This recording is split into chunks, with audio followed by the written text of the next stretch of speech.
के सागर career अकॅडमीच्या या digital प्लॅटफॉर्मवरती मी प्राध्यापक रणजित फरांदे आपणा सर्वांचं सहर्ष स्वागत करतो।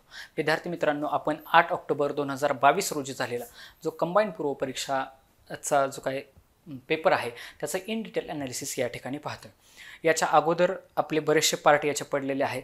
प्रत्येक क्वेश्चनचं इन डिटेल आयोगाने क्वेश्चन कुठे विचारले, कसे विचारले या अनुषंगाने आपण पुढे चाललेलो आहोत। जो कंबाईनचा 2021चा प्रिलिम्सचा पेपर झाले तो देखील आपण इन डिटेल ॲनालिसिस घेतलेला आहे। शिवाय जो राज्यसेवा पूर्व परीक्षा आहे 2022 रोजी झालेली त्याचं देखील इन डिटेल ॲनालिसिस आपण आपल्या के सागर करिअर अकॅडमीच्या माध्यमातून यूट्यूबवरती त्याचे देखील बरेचसे पार्ट आपण टाकलेले आहेत। शिवाय पोलीस भरतीचे वेगवेगळे जे पेपर आहेत, पुणे ग्रामीण असेल, नागपूर ग्रामीण असेल, त्याच्यानंतर पुणे आयुक्तालय असेल, मुंबईचा पेपर असेल, असे वेगवेगळे पेपर आपण त्या ठिकाणी डिस्कस केलेले आहेत। थोडा प्रमोशनचा पार्ट असा आपल्या के सागर पब्लिकेशनचे वेगवेगळे संदर्भ साहित्य, वेगवेगळी पुस्तकं आहेत। याच्यामध्ये महाराष्ट्रातील समाजसुधारक, साहित्यिक, भारतीय विचारवंत व अन्य महनीय व्यक्ती असं के सागर पब्लिकेशनचं समाजसुधारकांचं पुस्तक आहे। महाराष्ट्राचा भूगोल प्राध्यापक खतीब सरांनी लिहिलेलं हे महाराष्ट्राचं भूगोल असं पुस्तक आहे। आधुनिक भारताचा इतिहास याच्यामध्ये 1757 पासून ते 2015 सालापर्यंतचा सर्व इतिहास कव्हर केलेला आहे। लुसंट जनरल सायन्स असं सायन्सचं पुस्तक आहे। हे लुसंटचं पुस्तक इंग्लिश आणि हिंदी अशा 2 लँग्वेजमध्ये अवेलेबल आहे। त्याला मराठीमध्ये ट्रान्सलेट करण्याचं काम आपल्या के सागर पब्लिकेशननं केलं। के सागर सामान्य विज्ञान या नावानं ते पुस्तक आहे। मूळ लेखक तेच आहेत, प्राध्यापक रवी भूषण। या पुस्तकाचं वैशिष्ट्य म्हणजे राज्यसेवा पूर्व परीक्षा जी 2023 4 जून 2023 रोजी झाली होती त्यातील 22 प्रश्नांपैकी 19 प्रश्न या पुस्तकातील होते आणि 23 जानेवारी 2022 रोजी झालेल्या 23 पैकी 23 प्रश्न याच पुस्तकातून विचारण्यात आलेले होते। महाराष्ट्रातील पंचायत राज व नागरी स्थानिक स्वराज्य संस्था, लेखक प्राध्यापक व्ही पाटील असं आपलं पंचायत राजचं पुस्तक आहे।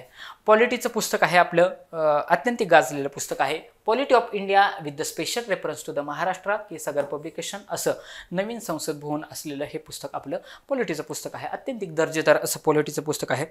संपूर्ण बुद्धिमापन हे देखील बुद्धिमत्ताचं पुस्तक आहे। गट ब व गट क याच्या संयुक्त पूर्व परीक्षेसाठी असलेला आपला कंबाईनचा हा ठोकळा आहे। आपल्या जेवढ्या परीक्षा होतात PSI, STI, सब रजिस्ट्रार, ESO, त्याच्यानंतर लिपिक टंकलेखक, एक्साइज इन्स्पेक्टर, त्याच्यानंतर टॅक्स असिस्टंट, तांत्रिक सहाय्यक, त्याच्यानंतर उद्योग निरीक्षक या सर्वच्या सर्व पोस्टसाठी एकत्रित सर्व सब्जेक्ट असलेला हा 87वी आवृत्ती असलेला आपला ठोकळा आहे।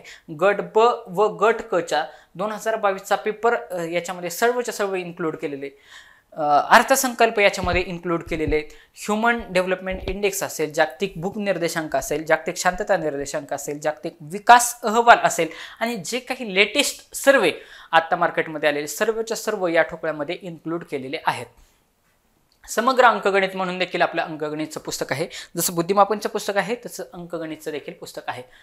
PSI, STI, ESO पूर्व परीक्षा के सागरचा प्रश्नपत्रिकांचा संग्रह आहे। 2013 पासून ते 2023 पर्यंतच्या सर्व प्रश्नपत्रिकांचा समावेश याच्यामध्ये केलेला आहे। स्पष्टीकरणात्मक आहे। तुम्ही पाहता की त्याच्यामधीलच एक PDF घेऊन मी तुमच्यासमोर एक्सप्लेन करतोय।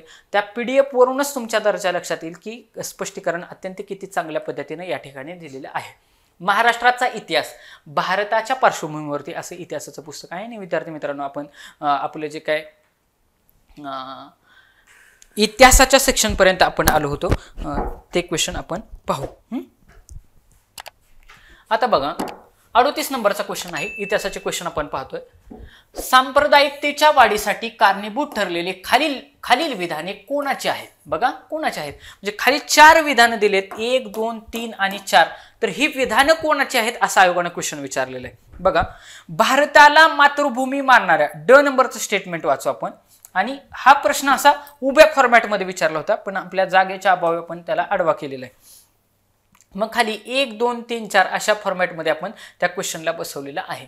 मग आता बघा अ नंबरचं स्टेटमेंट बघा, तुमच्या स्क्रीन समोर सगळं आहे अवेलेबल। हिंदू व मुस्लिम ही दोन्ही राष्ट्रे असून ती विरोधी राष्ट्र आहेत। हिंदू व मुस्लिम ही दोन्ही राष्ट्रे असून ती विरोधी राष्ट्र आहेत, नाही सांगता येत।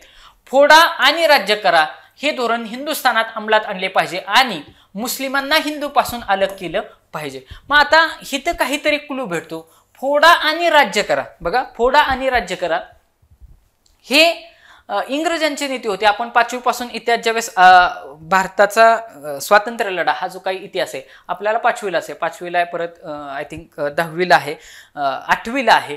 मग त्या ठिकाणी आपण अभ्यास करत असताना आपण काय शालेय जीवनामध्ये म्हणत असतो, इंग्रजांनी फोडा आणि राज्य करा या नीतीचा वापर केला. मग ही फोडा आणि जोडा ही नीती कुणीतरी इंग्रज व्यक्तीनंच वापरली असेल. तुम्ही जर सगळेच्या सगळे ऑप्शन जर नीट बघितले असेल तर तुमच्या लगेच लक्षात आलं एकच इंग्रज व्यक्ती त्यांनी ते म्हटलंय. पण मला काय त्यावेळेस तिथं चालू एक्झाम हॉलमध्ये हे काय स्ट्राईक झालं नव्हतं, कारण आउट ऑफ द बॉक्स म्हणजे हा काय PYQ मधला क्वेश्चन नव्हता, परंतु लॉजिकली हा क्वेश्चन 100% सुटू शकत होता. तुम्ही लॉजिक वापरून 100% या क्वेश्चन पर्यंत जात होता. बरं ठीक आहे, 2 नंबरचं विधान देखील मला चालू पेपरमध्ये कळलेलं नव्हतं. क नंबरचं स्टेटमेंट वाचू. महात्मा गांधींची सविनय कायदेभंगाची चळवळ भारताच्या पूर्ण स्वातंत्र्याकरता नाही, परंतु भारतीय मुसलमानांना हिंदू महासभेच्या वर्चस्वाखाली आणण्यासाठी हे आहे असं कोणाचं तरी मत होतं. बरं, कोणाचं एवढं आपल्याला सांगू शकतं का? नाही. पुढं, भारताला मातृभूमी मानणाऱ्यांचा भारत देश आहे. मग आता बघा, भारताला मातृभूमी मानणाऱ्यांचा भारत देश आहे असं कोणती तरी भारतीयच व्यक्ती म्हणेल का? नाही, भारतीयच व्यक्ती म्हणेल. मग सर सय्यद अहमद खान ड नंबरचं विधान म्हणतील का? म्हणू शकणार नाही. अहमद अली जिना म्हणतील का? म्हणू शकणार नाही. तुम्ही बघा, मी स्वतः आय थिंक 6वीला की 7वीला होतो, आय थिंक 6वीला होतो. 6वीला असताना सावरकरांची कविता होती, सागर अपरान तळमळा, नेमजची परत मातृभूमीला सागर अपरान तळमळा. त्याच्यामध्ये मातृभूमी, आपल्या भारत देशाला मातृभूमी मानणारे एकच क्रांतिकारक होते आणि ते म्हणजे होते सावरकर. मग ह्या सावरकरांवरून ड स्टेटमेंट सावरकरांनी म्हणलं असावं असं मॅक्सिमम ठिकाणी दिसतं. मग आता ड सावरकर इथं दिलेले, एकाच ठिकाणी ड ऑप्शनला सावरकर ठेवलेले, तेवढ्या लॉजिकने ह्या प्रश्नाचं उत्तर 100% निघत होतं. मग आता बाकीची विधानं कोणी कोणी म्हटलेत हे आपल्याला बघितलं पाहिजे. मग आता हिंदू व मुस्लिम ही दोन्ही राष्ट्रे असून ही 2 राष्ट्र आहेत आणि ही विरोधी राष्ट्र आहेत असं कोणी म्हटलं होतं? तर सर सय्यद अहमद खान यांनी म्हटलं होतं. राज्यसेवा प्रिलिम्स बघितली, राज्यसेवा मेन्स बघितली तर याच्यावरती क्वेश्चन आयोग विचारतं म्हणजे विचारतात. ह्या सर सय्यद अहमद खानचं अशी वैशिष्ट्य की जी काय अलीगड विद्यापीठ आहे, ह्या अलीगड विद्यापीठाची स्थापना किंवा अलीगड युनिव्हर्सिटीची स्थापना ह्या सर सय्यद अहमद खान यांनी केलेली आहे. अलीगड विद्यापीठ याच्यामध्ये सर सय्यद अहमद खान यांचा रोल दिसतो. या सर अहमद खानचं असं वैशिष्ट्य होतं की सुरुवातीला ते काय होण्याचे की जो हिंदुस्थान आहे म्हणजे भारत आणि पाकिस्तान हे दोन्ही पण एका सुंदर भारत वधूचे नेत्र आहेत असं ते म्हणायचे. म्हणजे ही दोन्ही राज्य एकच आहेत असं ते फार जास्त प्रेमी होते. नंतर काय झालं, इंग्रजांनी त्यांना फूस लावली आणि फुसका फटाकडा निघाला आणि ह्या सर सय्यद अहमद खान यांचं मतच भारताबद्दलचं म्हणजे बदललं. सुरुवातीला ते म्हणायचे की हे सुंदर वधूचे 2 नेत्र आहेत, भारत आणि पाकिस्तान हे 2 देश, हिंदू मुस्लिम एक आहेत. डायरेक्ट नंतर त्यांची विरोधीच भूमिका झाली. भूमिका कशी झाली, हिंदू व मुसलमान ही 2 वेगवेगळी राष्ट्र आहेत असंच त्यांनी म्हणून टाकलं. सुरुवातीला म्हणले एकाच वधूची 2 नेत्र आहेत, नंतर म्हणले हे दोन्ही वेगवेगळी राष्ट्र आहेत, शिवाय नसती 2 वेगवेगळी राष्ट्र आहेत तर ती विरोधी राष्ट्र आहेत असं कोणाचं मत होतं? ह्या सर सय्यद अहमद खान यांचं म्हणणं होतं. पण मुस्लिमांनी शिक्षण घेतलं पाहिजे, इंग्रजी शिक्षण मुस्लिमांनी घेतलं पाहिजे असं विचार ह्या सर सय्यद अहमद खान यांचं होतं. अलीगड विद्यापीठ याची स्थापना त्यांनी केलेली आहे हे या ठिकाणी तुम्ही लक्षात ठेवा. आता फोडा आणि राज्य करा हे कोणीतरी इंग्रजच माणूस म्हणू शकतो ना, सर सय्यद अहमद खान म्हणणार नाही, ऑप्शन गेला. प्राचार्य बेक हे इंग्रजी नावे ना, मग ह्या प्राचार्य बेक ह्यांनी म्हणलं होतं की फोडा आणि राज्य करा. त्याच्यानंतर महात्मा गांधींची सविनय कायदेभंगाची चळवळ ही भारताला पूर्ण स्वातंत्र्य मिळवण्याकरता नाही तर मुस्लिमांना हिंदू महासभेच्या वर्चस्वाखाली आणण्यासाठी, असं डोकं एखाद्या मुस्लिमच व्यक्तीचं चालू शकतं ना, विदा सावरकराचं चालेल का? चालणार नाही. मग याचं उत्तर काय राहील? मोहम्मद अली जिना, हे मोहम्मद अली जिना यांचं वाक्य आहे. बाकीचे देखील ऑप्शन तुम्ही जर बघितले असते तर तुमच्या लगेच लक्षात आलं असतं की हे कोणी कोणी कसं कसं म्हटलेलं आहे. हे बघा ना, विदा सावरकर म्हणतील का की सविनय कायदेभंगाची चळवळ मुस्लिमांना ह्याच्यासाठी आहे? ऑप्शन गेला. बघा, ऑप्शन गेला. लॉजिकली विचार करा. मातृभूमी सर सय्यद अहमद खान म्हणतील का? म्हणणार नाहीत, ऑप्शन गेला. अशा पद्धतीने लॉजिकली जरी तुम्ही गेला असता तरी तुम्ही 100% ऑप्शन नंबर 2 पर्यंत पोहोचला असता. आणि आपला जास्तीत जास्त प्रयत्न ऑप्शन नंबर 2 आणि ऑप्शन नंबर 3 ला टिक करण्याकडे असायला पाहिजे हे या ठिकाणी विद्यार्थी मित्रांनो तुम्ही लक्षात घ्या.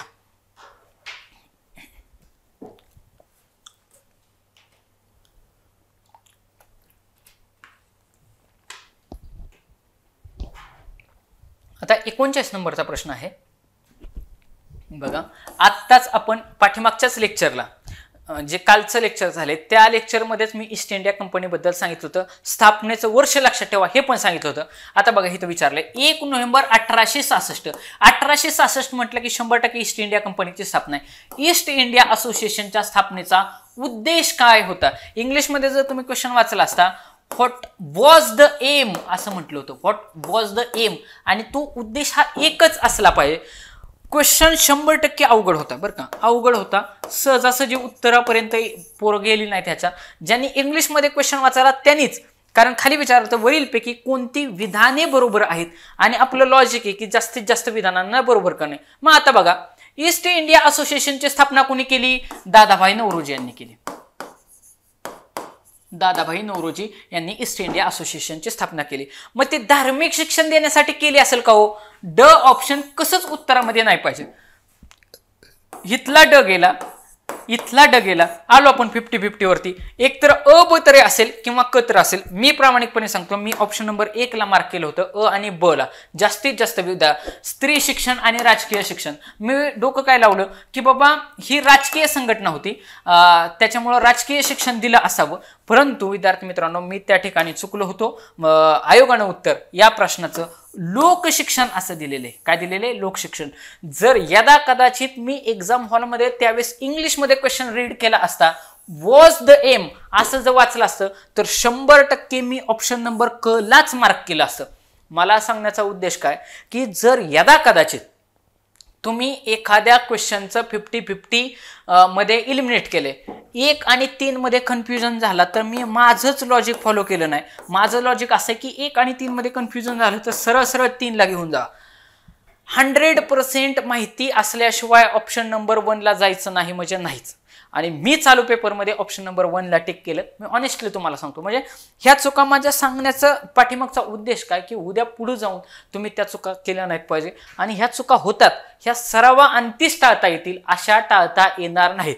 हे जरी लॉजिक मी तुम्हाला हिथं सांगत असलो तरी जोपर्यंत तुम्ही स्वतः डोकं चालवून क्वेश्चन पेपर सोडवत असताना लॉजिक कसं लागले याचा विचार करत नाही, तोपर्यंत तुम्हाला तो क्वेश्चन बघण्याची तशी नजरच डेव्हलप होणार नाही. मग आता बघा, हे साल लक्षात ठेवणं गरजेची गोष्ट आहे की 1866 ला ईस्ट इंडिया असोसिएशनची स्थापना झाली होती आणि त्याचा उद्देश लोकशिक्षण असा होता. एवढं या ठिकाणी लक्षात ठेवा. दादाभाई नौरोजींनी ती संस्था स्थापन केली होती. आपण पाठीमागच्याच लेक्चरमध्ये याच्याबद्दल इन डिटेल बघितले की लंडनमध्ये असताना 1 डिसेंबर 1866 मध्ये दादाभाई नौरोजी यांनी ईस्ट इंडिया असोसिएशन नावाची संस्था स्थापन केली. काय उद्देश होता? हिंदी लोकांच्या आर्थिक समस्यांचा विचार करणे आणि या प्रश्नावर इंग्लंडमध्ये लोकमत आपणास अनुकूल करून घेणे हा या संस्थेचा उद्देश होता.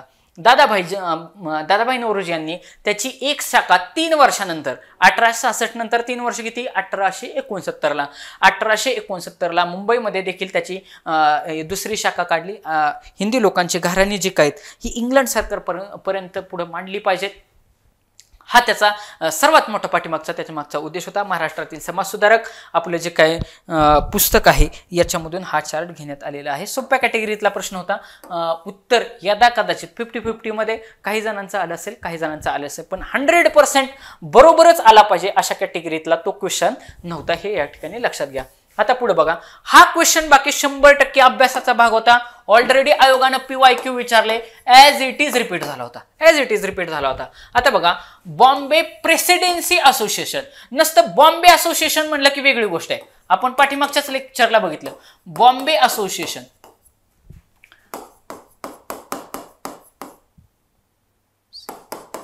ही जी काय बॉम्बे असोसिएशन आहे हिची स्थापना 1852 ला झाली होती आणि भारतातील ती पहिली राजकीय स्वरूपाची संस्था होती.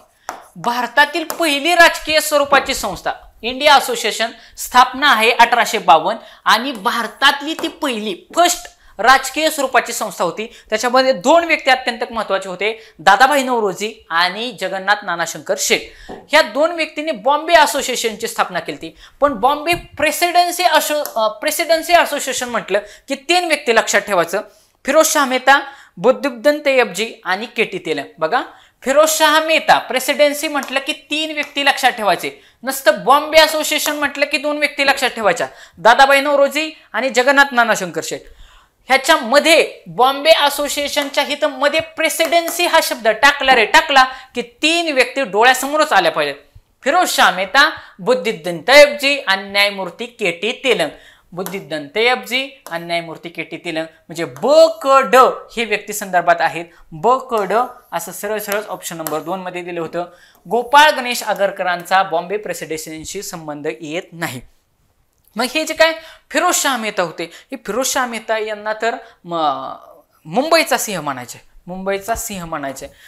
आयोगाने तिथं देखील एकदा क्वेश्चन विचारलेला आहे. मग आता बघा, स्वदेशीच्या प्रचारार्थ बघा, स्वदेशीचा प्रचार करण्यासाठी ह्या फिरोजशाह मेहता आणि के.टी. तेलंग यांनी स्वदेशी साबणाचा कारखाना काढला होता. उद्या आयोग यदा कदा आजपर्यंत क्वेश्चन विचारला नाही, परंतु क्वेश्चन उद्या या ठिकाणी भविष्यात विचारला जाऊ शकतो की स्वदेशीचा प्रचार करण्यासाठी स्वदेशी साबणाचा कारखाना खालीलपैकी कोणी काढला, तर स्वदेशी साबणाचा कारखाना फिरोजशाह मेहता आणि के.टी. तेलंग यांनी काढला होता आणि तो यशस्वीरित्या देखील चालवला होता.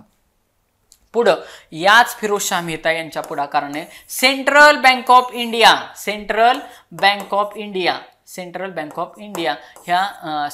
ऑफ इंडियाची स्थापना झाली होती 1885 मध्ये. बघा 1885 साल अत्यंतिक महत्वाचं आहे, लक्षात कसं ठेवायचं. ही बॉम्बे प्रेसिडेन्सी असोसिएशन कधी आले, तर 1885 ला आपण बघितलं. 1885 ला राष्ट्रीय सभेचं पहिलं अधिवेशन झालं, बरोबर का. राष्ट्रीय काँग्रेसचे पहिले अधिवेशन झाले. पहिले अधिवेशन मुंबई या ठिकाणी पार पडलं. उमेशचंद्र बॅनर्जी त्याचे अध्यक्ष होते. पाठीमागच्याच लेक्चरला आपण ते पाहिलेलं आहे. मग ज्या वर्षी राष्ट्रीय काँग्रेसची स्थापना आहे, नीट बघा, ज्या वर्षी राष्ट्रीय काँग्रेसची स्थापना आहे त्याच वर्षी म्हणजे 1885 सालीच बॉम्बे प्रेसिडेन्सी असोसिएशनची स्थापना ह्या तिघांनी केली. फिरोजशाह मेहता, बुद्दीद्दीन तय्यबजी आणि न्यायमूर्ती के.टी. तेलंग. फिरोजशाह मेहता, बुद्दीद्दीन तय्यबजी आणि न्यायमूर्ती के.टी. तेलंग यांनी 1885 साली, राज्यसेवा प्रिलिम्सला एकदा ह्या सालावरती देखील क्वेश्चन आलेला आहे, त्याच्यामुळे हे साल लक्षात ठेवणं अत्यंतिक महत्वाचं आहे. नसतं बॉम्बे असोसिएशन म्हटलं 1852, बॉम्बे प्रेसिडेन्सी असोसिएशन म्हटलं 1885. लक्षात कसं ठेवायचं, 1885 ज्या वर्षी राष्ट्रीय काँग्रेसचं अधिवेशन झालं त्याच वर्षी ह्या 3 व्यक्तींना मिळून बॉम्बे प्रेसिडेन्सी असोसिएशनची स्थापना केलेली आपल्याला दिसते. मग आता पुढे बघा,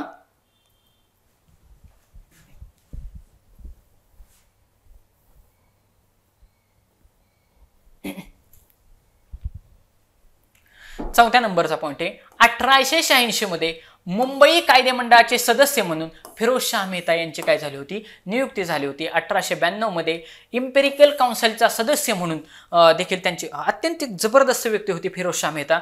फिरोजशाह मेहता यांनी कर्झनच्या, लॉर्ड कर्झनचे ते वर्गमित्र पण होते, आणि लॉर्ड कर्झनच्या युनिव्हर्सिटी बिलाला आणि बॉम्बे लँड रेव्हेन्यू बिलाला त्यांनी विरोध केला होता. उद्या आयोग इथं क्वेश्चन विचारू शकतं की कर्झनचं जे काही युनिव्हर्सिटी बिल होतं, कर्झनचा कालखंड कधी, 1904 पर्यंत कर्झनचा कालखंड आहे. आय थिंक 1899 ते, तरी पण एकदा चेक करून घ्या, 1899 ते 1904, पण या कालखंडापर्यंत ते कर्झन आहेत, लॉर्ड कर्झन तर आहेत. तर ह्या लॉर्ड कर्झननं जे काही युनिव्हर्सिटी बिल आणलं होतं आणि बॉम्बे लँड रेव्हेन्यू बिल आणलं होतं, ह्याला विरोध करण्याचं काम कोणी केलं होतं त्या काळामध्ये, फिरोजशाह मेहता यांनी केलं होतं. आपलं महाराष्ट्रातील समाजसुधारकांचं जे काही पुस्तक आहे त्याच्यामधून हा पॉइंट घेण्यात आलेला आहे. अशा पद्धतीने विद्यार्थी मित्रांनो पाठ्यमागचं इतिहासाचे क्वेश्चन संपलेले, आता आपले जॉग्राफीचे क्वेश्चन या ठिकाणी चालू होते. बघा ऑलरेडी हा पॉइंट मी डिस्कस केलेला आहे. PYQ देखील आहे आणि हा क्वेश्चन सुटायलाच पाहिजे, 100% मार्क भेटणारा क्वेश्चन हा होता. महाराष्ट्रातील राज्यामध्ये 1911 ते 1921 या दशकातील लोकसंख्या वाढ ही कशी होती, ऋणात्मक होती. 1911 ते 1921 या कालखंडामध्ये ऋणात्मक वाढ झाली. त्याचे कारण म्हणजे या काळातील जन्मदर कमी होता, चुकीचं आहे. साथीच्या रोगांमुळे मृत्यूदरामध्ये वाढ झाली, 100% बरोबर आहे. पुरांमुळे झालेले मृत्यू आदी 100% अभ्यासाचा भाग होता, तुमचा अभ्यास असायला पाहिजे. मग 1921 साल जे काय आहे, ह्या 1921 सालाला महाविभाजनाचे वर्ष असं म्हटलं जातं.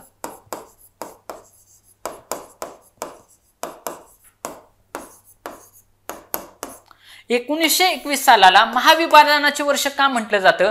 कारण त्या काळामध्ये आपल्या लोकसंख्या वाढ जी काय होती, हे कशी होती, ऋणात्मक होती. बघा 1921 सालाला महाविभाजनाचे वर्ष म्हटलं जातं कारण या काळामध्ये साथीचे रोग आले. 1920 बघितलं तर आपलं दुसरं महायुद्ध, पहिलं महायुद्ध 1919 मध्ये पहिल्या महायुद्धाला सुरुवात झाली होती आणि ह्या 1920 सालामध्ये पहिल्या महायुद्धामध्ये फ्लूचे साथ पकडले आणि बरोबर 100 वर्षांनी 2020 साली कोविड आलं होतं. म्हणजे त्यावेळी पण साथीचा रोग आला होता, बरोबर 100 वर्षांनी पण साथीचा रोग आला आणि त्याच्यामुळे काय झालं, साथीच्या रोगामध्ये त्या फ्लूच्या साथीमध्ये फटाफट लोक मेली. परिणाम काय झालं की मृत्यू दर प्रचंड प्रमाणात मृत्यू वाढल्यामुळं हा जे काही लोकसंख्या वाढ काय झाली, ऋणात्मक झाली आणि म्हणूनच ह्या 1921 सालाला महाविभाजनाचे वर्ष असं म्हटलं झालं. आयोगाने या ठिकाणी ऑलरेडी क्वेश्चन विचारलेला आहे. ओके, पुढं महाराष्ट्र राज्य कृषी बाजार मंडळाची स्थापना कधी झालेली? आयोगाने हा क्वेश्चन कॅन्सल केलेला आहे. तुम्ही वाटलंच तर नेटवरती सर्च करू शकता साल कधी आहे ते. पुढं 43 नंबरचा क्वेश्चन, 43 नंबरचा क्वेश्चन. भारतात टिंबटिंब या पिकाला सुवर्ण तंतू असे म्हणतात. सुवर्ण म्हणजे सोन्यासारखा कलर असायला पाहिजे. कापसाचा कलर सोन्यासारखा आहे का? ऑप्शन गेला. लॉजिकली ऑप्शन घालवायचं. लोकर काही काळे असतील काही तांबडी असतील, हा हे ऑप्शन गेला. एक तर रेशीम किंवा ताग याच्यामध्ये तुम्ही मार्क करणं गरजेची गोष्ट होती. परंतु ज्यांचा अभ्यास आहे त्यांच्या लक्षात येईल की तागाला, ज्याला ज्यूट असं म्हणतात, या तागाला गोल्डन फायबर म्हणजे सुवर्ण तंतू असं म्हटलं जातं. मग आपल्या कृषी क्षेत्रामध्ये काही वेगवेगळ्या क्रांती आहेत, याच्यावरती आयोग आपल्याला वारंवार क्वेश्चन विचारताना दिसून येतं. मग कृषीमधल्या वेगवेगळ्या क्रांती कोणत्या कोणत्या आहेत त्या आपण बघू. जी काय आपली ग्रीन रिव्हॉल्युशन आपण ज्याला म्हणतो, हरित क्रांती, ही हरित क्रांती कशा संदर्भात आहे? धान्याच्या संदर्भात आहे. गहू आणि तांदूळ यांचं विक्रमी उत्पादन वाढवण्याचं काम ह्या हरित क्रांतीमध्ये केलं. हरित क्रांतीमध्ये नॉर्मन बोरलॉग हे त्याच्यामध्ये सगळ्यात महत्त्वाचं नाव घेतलं जातं आणि एम एस स्वामीनाथन आणि नॉर्मन बोरलॉग यांनी हरित क्रांतीचं त्यामुळे सगळ्यात मोठं योगदान आहे. त्याच्यानंतर पीत क्रांती, पीत किंवा पिवळी क्रांती. आपलं तेल जे असतं हे पिवळसर असतं काय, म्हणजे तेलबियाच्या संदर्भात कुठली क्रांती आहे? पीत क्रांती किंवा पिवळी क्रांती. नील क्रांती, बघा पाणी कसं असतं? निळं असतं. पाण्यामध्येच मासे राहतात का नाही? 100%. म्हणजे नील क्रांती ही मत्स्य उत्पादनाच्या संदर्भात आहे. नील क्रांती मत्स्य उत्पादनाच्या संदर्भात आहे. पुढे बघा,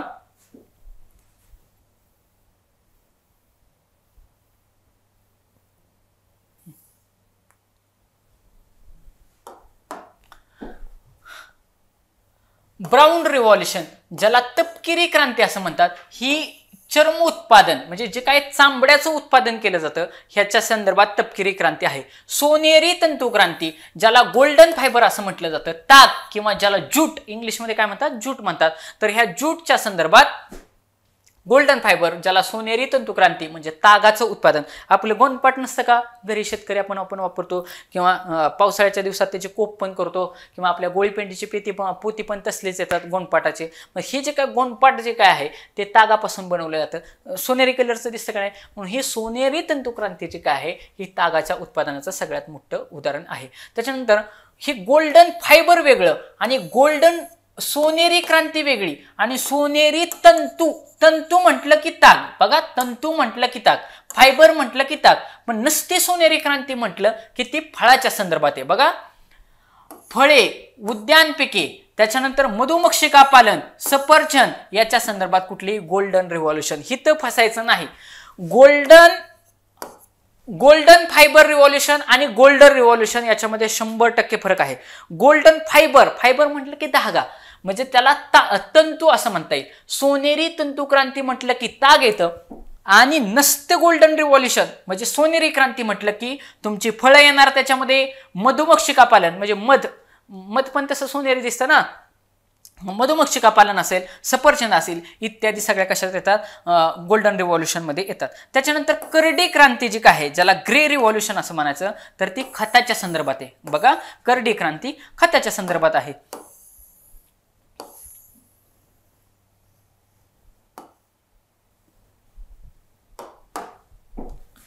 पिंक रिव्हॉल्युशन ज्याला गुलाबी क्रांती असं म्हणायचं, तर ती कोळंबीच्या उत्पादनाच्या संदर्भात आहे. कांद्याला देखील पिंक क्रांती म्हणतात, पण ही आयोग कोळंबीवरती क्वेश्चन विचारतं. रेड रिव्हॉल्युशन ज्याला लाल क्रांती असं म्हणतात. टोमॅटो लाल आहे, टोमॅटो ज्याला आपण टमाटो म्हणतो ग्रामीण भाषा, टोमॅटो ही लाल क्रांती. मांस पण लालसर दिसतं का नाही, मग मांस उत्पादन आणि टोमॅटो उत्पादन हे कशाच्या संदर्भात, लाल क्रांतीच्या संदर्भात आहे. गोल क्रांती, बटाटा गोल असतो का नाही गोल, मग बटाटाच्या संदर्भात जी काय क्रांती आहे, ज्याला गोल क्रांती इंग्लिशमध्ये ज्याला राऊंड रिव्हॉल्युशन असं म्हणतात. चंदेरी क्रांती, चंदेरी म्हणजे चंदेरी कोणाला म्हणतात, चांदी, चांदी. आणि कापसाचा धागा तसा चांदीसारखा पांढरा फेक दिसतो का नाही, 100%, म्हणजे कापड उत्पादन किंवा कापूस उत्पादनाच्या संदर्भात चंदेरी क्रांती, ज्याला सिल्वर फायबर असं म्हणतात. गोल्डन फायबर, सिल्वर फायबर याच्यामध्ये लक्षात ठेवायचं. आता ही सिल्वर फायबर आहे आणि नसती सिल्वर रिव्हॉल्युशन, ज्याला चंदेरी क्रांती असं म्हणतात. बघा, चंदेरी क्रांती वेगळी, चंदेरी तंतू क्रांती वेगळी. चंदेरी तंतू क्रांती ही कापड उत्पादनाच्या संदर्भात आहे, कारण तंतू म्हटलंय, फायबर. आणि नसती सिल्वर रिव्हॉल्युशन म्हणजे चंदेरी क्रांती ही अंडी बघा पांढरी तशी दिसतात, अंडी उत्पादनाच्या संदर्भात आहे. कुक्कुट उत्पादनाची वृद्धी करणं हे चंदेरी क्रांतीचा ही आहे. या ठिकाणी कन्फ्युजन करायचं नाही. सिल्वर फायबर म्हणजे चंदेरी तंतू म्हटलंय का, तिथं तंतू म्हटलंय का, नीट बघायचं बारकाव्यानं. चंदेरी तंतू क्रांती म्हटलं असेल तर कापडाच्या संदर्भात आहे किंवा कापसाच्या संदर्भात आहे, बरोबर. फायबर म्हटलं की धागा. आणि नसते चंदेरी क्रांती म्हटलं की ती अंड्याच्या उत्पादनाच्या संदर्भात आहे. मग अंडी कोण, कुक्कुटपालनामध्ये आपल्याला अंडी भेटत असतात, हे त्या ठिकाणी लक्षात ठेवायचं.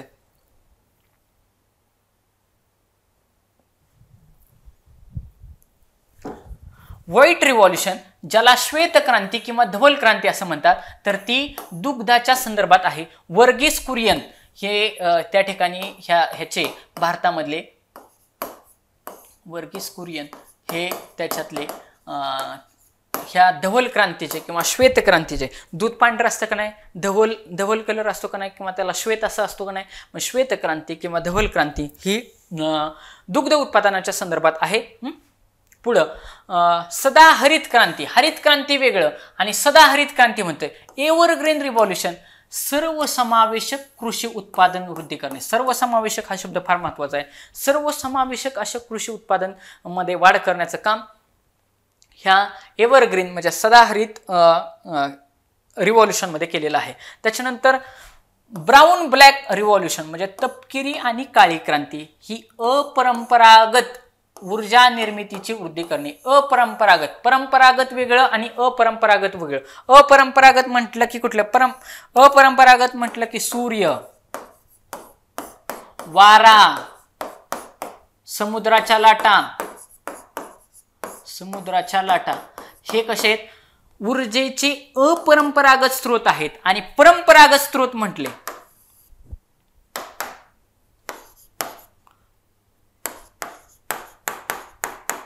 परंपरागत स्रोत म्हटलं की काय, कोळसा, पेट्रोल,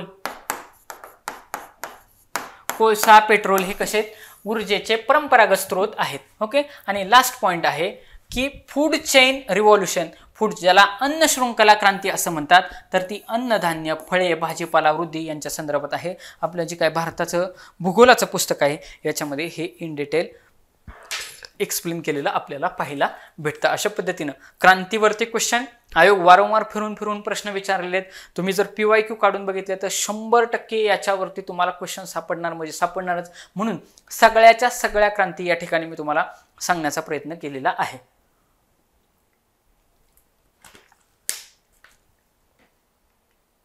शिवाय हरित क्रांतीचे जनक कोण, दुग्ध क्रांतीचे जनक कोण हे देखील मुद्दे मी तुम्हाला सांगितलेले आहेत. पुढचा मुद्दा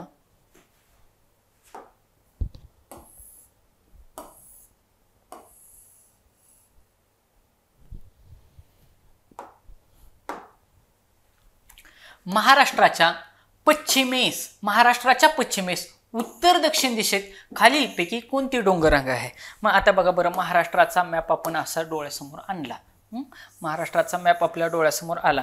आता मला सांगा काय म्हणते, महाराष्ट्राच्या पश्चिमेस, पश्चिम बाजू म्हणजे कुठली, इकडची अरबी समुद्राची बाजू, पश्चिमेस आहे आणि उत्तर दक्षिण दिशेत, वरती उत्तर खाली दक्षिण, म्हणजे अशी कोणती डोंगर रांग पसरलेली आहे? आणि मग आता मला सांगा बरं, कोणती डोंगर रांग आहे? सरळ सरळ सह्याद्री पर्वत आहे ना आपल्या इकडं. म्हणजे या प्रश्नाचं उत्तर काय राहील? सह्याद्री पर्वत राहील. अत्यंतिक सोपा ह्या कॅटेगरीतला हा प्रश्न होता मागचा. म्हणजे भूगोलाचे तिन्ही प्रश्न लाईनीने सुटण्यासारखे होते. मग आता आपल्याला सह्याद्री पर्वताची बेसिक माहिती असणं गरजेची गोष्ट आहे. मग याची सुरुवात सह्याद्री पर्वताची कुठून झाली, त्याची एकूण लांबी किती, त्याची उंची किती, ह्या गोष्टीवरती आयोग वारंवार प्रश्न विचारताना आपल्याला दिसतं. किंवा बेसिक आपल्याला सह्याद्री पर्वत रांगेबद्दल माहिती असायला पाहिजे. मग आता बघा,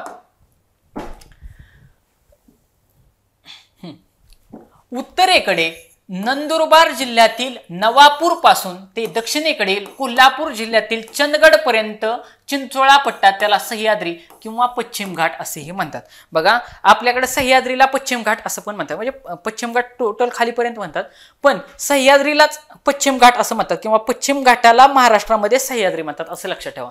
मग हा कुठून?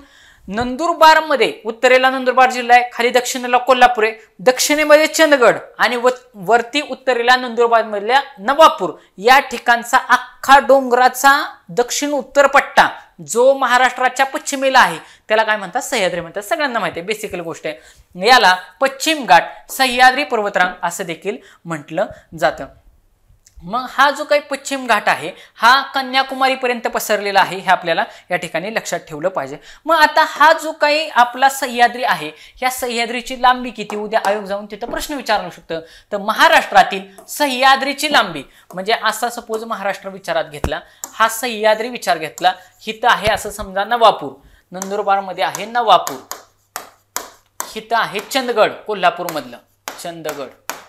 तर मग ही टोटल लांबी किती आहे? तर ती आहे 650 किलोमीटर, 640 किलोमीटर, माय मिस्टेक, 640 किलोमीटर, 640 किलोमीटर ही साधारणतः त्याची लांबी आहे. आणि उंची ही सरासरी 90 मीटर आहे. उंची किती आहे? उंची सरासरी 900 मीटर आहे, 900 मीटर आहे. म्हणजे जी लांबी आहे ही 640 किलोमीटर आहे. नवापूर पासून चंदगड पर्यंत 640 किलोमीटर आहे. आणि हाईट जर विचारात घेतली तर हाईट ही सरासरी म्हणजे ॲव्हरेज 900 मीटर आहे. कारण आपल्याला माहिती आहे, आपण कळसुबाई बघतो 1646, त्याच्यानंतर महाबळेश्वर बघतो 1400 समथिंग, त्याच्यानंतर 2 नंबरला साल्हेर बघतो 1500 समथिंग. म्हणजे ही जे काही शिखरं आहेत ही 900च्या पुढे चालेत. पण जर ॲव्हरेज हाईट काढली सगळ्याची तर ही साधारणतः 900च्या घरात भेटते. मग हे 2 पॉईंट तुमच्या लक्षात असणं गरजेची गोष्ट आहे. नवापूर पासून चालू झाला, चंदगडला संपला, 640 किलोमीटर लांबी आहे आणि 900 मीटर त्याची उंची आहे. शिवाय हा कोकण किनारपट्टीला जवळपास कसा आहे? समांतर आहे. मग जो काय कोकणाची लांबी आपल्याला माहिती आहे, समुद्र किनारा आपल्याला किती लागलाय? 720 किलोमीटर लागलाय. बघा, समुद्र किनारा 720 किलोमीटर लागलाय आणि 640 किलोमीटर आपल्याला सह्याद्री लाभलेला आहे, असं या ठिकाणी कंपॅरेटिव्हली लक्षात ठेवायचं. काही ठिकाणी त्याची 50 ते 100 मीटर, म्हणजे ही अशी रुंदी किती आहे? तर साधारणतः 50 ते 100 किलोमीटर असा तो पसरलेला आहे. सह्याद्रीचा पश्चिम उतार अतिशय तीव्र आहे, त्याला कोकण कडा देखील आपण म्हटलं जातं. बाकी सगळ्या, एका बाजूला कोकण एकदम खाली खसल्यामुळं त्या बाजूला अत्यंतिक तीव्र उतार आहे. देशावरती असं म्हटलं तर आपल्याला वेगवेगळ्या घाट लागतात, ज्याला आपल्याला माहिती आहे थळघाट, कसारा घाट, बोरघाट, आंबा घाट, वरंदा घाट, कुंभारले घाट, फोंडा घाट, सगळे घाट आपल्याला या ठिकाणी सह्याद्रीच्याच घाटमाथ्यावरती.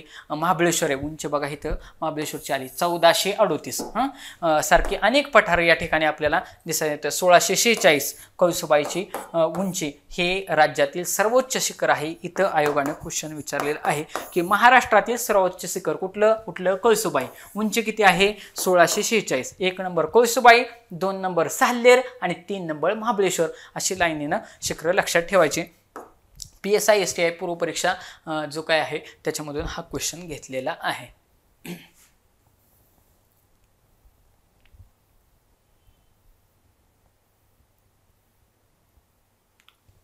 45 नंबरचा क्वेश्चन, योग्य की अयोग्य. हा क्वेश्चन थोडा किचकट होता, त्या ठिकाणी सुटण्यासारखा नव्हता. या क्वेश्चनमध्ये मार्क गेले तरी पण काय हरकत नाही, पण 2 आणि 3 मध्ये मार्क करणं तुम्ही गरजेची गोष्ट होते. पुढीलपैकी कोणते विधान योग्य की अयोग्य हे ओळखा. म्हणजे विधान योग्य की अयोग्य. लक्षात ठेवा, अशा वेळी जर कन्फ्युजन झालं तर पॉझिटिव्ह स्टेटमेंटला योग्य करायचं आणि निगेटिव्ह स्टेटमेंटला अयोग्य करायचं. हा ट्रेंड ठेवायचा म्हणजे ठेवायचाच. आता बघा, शेतीच्या व्यापारीकरणामुळे भांडवलदारी शेती प्रक्रियेला उत्तेजन मिळाले. बघा, उत्तेजन मिळाले नाही म्हणते नाही, शेतीचं व्यापारीकरण झालं आणि त्यामुळे भांडवलदारी शेती प्रक्रियेला उत्तेजन मिळालं असं झालंय का? व्यापारीकरण म्हणजे काय? नगदी पिकं घेणं. जसं की ऊस फॉर एक्झाम्पल, अगदी जवळचं उदाहरण, ऊस घेतल्यामुळे त्याच्यामुळे भांडवलदारी शेती पद्धतीला उत्तेजन मिळालं. इथं नाही म्हणते म्हणजे 100% चुकीचं आहे. इथं अ आणि ब दोन्ही विधाने योग्य आहेत असं म्हणते. चूक. अ व ब योग्य विधाने नाहीत. बरं, इथं येऊ शकतं अ विधान चुकीचे पण ब विधान योग्य, इथं पण येऊ शकतं. अ विधान योग्य आहे म्हणते, 100% चूक. आलो 50-50 वरती. आता 2 आणि 3 मध्ये तुम्ही उत्तर मार्क करणं अपेक्षित होतं. मी त्यावेळी ऑप्शन नंबर 3 ला मार्क केलं होतं, माझं उत्तर चुकलं होतं. तर ही दोन्हीच्या दोन्ही विधानं चुकीची आहेत. आता बघा, ब स्टेटमेंट बघा, शेतीच्या व्यापारीकरणामुळे भाडेतत्वावरील वहिवाट आणि वाटे हिस्से, इथं कीवर्ड होता वाटे हिस्से, यामधील जमीन लागवडीचे प्रमाण वाढले.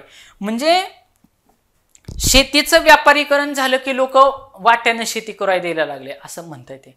मग तुम्ही नीट विचार करा. मला आता त्यांचं महाराष्ट्रामधल्या त्यांचं नाव आठवत नाही.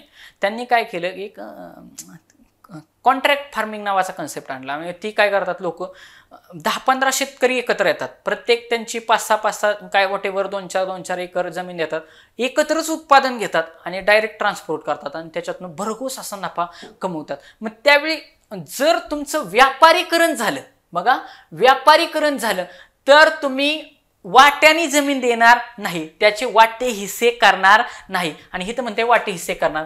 ब ही विधान चुकीचं आहे, त्याच्यामुळं अ आणि ब ही विधाने योग्य नाहीत असं या प्रश्नाचं उत्तर होतं. परंतु मी या ठिकाणी ब विधानाला खूप लांब दिलं होतं, लॉंग एक्सप्लेन केलं होतं आणि एक्सप्लेन केलेलं वाक्य हे करेक्ट असू शकतं. हे माझं आत्तापर्यंतचं लॉजिक आहे. लॉजिक थ्रूआउट सोडायचं नाही. उत्तर चुको किंवा बरोबरी, लॉजिक सोडायचं नाही. लॉजिक सोडलं की 100% तुम्ही एकदा इथे एक लॉजिक वापरणार, दुसरं वेगवेगळं वापरणार, परिणामी तुमचं उत्तर चुकणार. अशा पद्धतीनं आपल्याला हे मुद्दे लक्षात घेतले पाहिजेत. पुढचा पॉइंट, महाराष्ट्रामध्ये 46 नंबरचा क्वेश्चन, महाराष्ट्रामध्ये लोह खनिजाचे साठे खालीलपैकी कोणत्या जिल्ह्यात आहेत? आता तुम्ही जर बारकावीने जर महाराष्ट्राचा विचार केला तर तुमच्या लक्षात येईल, सपोज हा महाराष्ट्र आहे. आता ह्या महाराष्ट्रामध्ये खनिज संपत्ती खाली दक्षिण महाराष्ट्रामध्ये कुठलं? कोल्हापूर, रत्नागिरी सिंधुदुर्ग आणि कोल्हापूर एवढ्या ह्याच्यामध्ये हे आहे लोहखनिज वगैरे आधीच खनिज संपत्ती आहे. कोल्हापूरमध्ये बॉक्साईटचे साठे सापडतात. सिंधुदुर्गमधल्या रेडी बंदरातून लोहखनिज जपानला निर्यात केलं जातं, आयोगाचा क्वेश्चन आहे. आणि विदर्भामध्ये एक आपल्याला खनिज संपत्ती आढळून येते. आता बघा, जर हितला विचार केला, नागपूर वगैरे त्या पार्टमध्ये लोह खनिजाचे साठे कुठे आहेत, तर आपल्याला सरळ माहिती आहे ना, सिंधुदुर्गमधील रेडी बंदरामधून जपानला लोह खनिज निर्यात केलं जातं. या एका पॉइंटवरून ऑलरेडी आयोगाचा PYQ होता, 100% उत्तर यायलाच पाहिजे होतं. या लॉजिकनं सिंधुदुर्ग या प्रश्नाचं उत्तर 100% आलं असतं. हे नाशिक आणि हे बुलढाणा ह्याचा तर काही विषयच नाही. नाशिक आणि बुलढाणा, वर्ध्याचा देखील काय तेवढासा संबंध नाही, कारण नागपूर वगैरे त्या साईडला आलं पाहिजे. मग महाराष्ट्राच्या पूर्व व दक्षिण भागामध्ये लोह खनिजाचे साठे सापडतात. चंद्रपूर, गडचिरोली, भंडारा, त्याच्यानंतर दक्षिणेमध्ये सिंधुदुर्ग जिल्ह्यामध्ये लोह खनिजाचे साठे सापडतात. तुम्हाला मी आत्ताच सांगितलं की सिंधुदुर्ग लोह खनिजाच्या दृष्टीने दक्षिण महाराष्ट्र हा जिल्ह्यात दुसऱ्या क्रमांकावरती आहे. 2014 साली झालेल्या सिंधुदुर्गचा एवढा होता. सिंधुदुर्ग जिल्ह्यातील वेंगुर्ला तालुक्यामध्ये लोह खनिज सापडते. येथील रेडी आणि बंदपेटा ही 2 क्षेत्रे लोह खनिजाच्या दृष्टीने अत्यंतिक महत्त्वाची आहेत. आपलं खतीब सरांचं महाराष्ट्राचं भूगोल असं पुस्तक आहे, त्याच्यामधून हा संदर्भ घेतलेला आहे. विद्यार्थी मित्रांनो, हे जर व्हिडिओ तुम्हाला जर आवडले, नक्की लाईक करा, शेअर करा, केसकर अकॅडमीला सबस्क्राईब करा. धन्यवाद.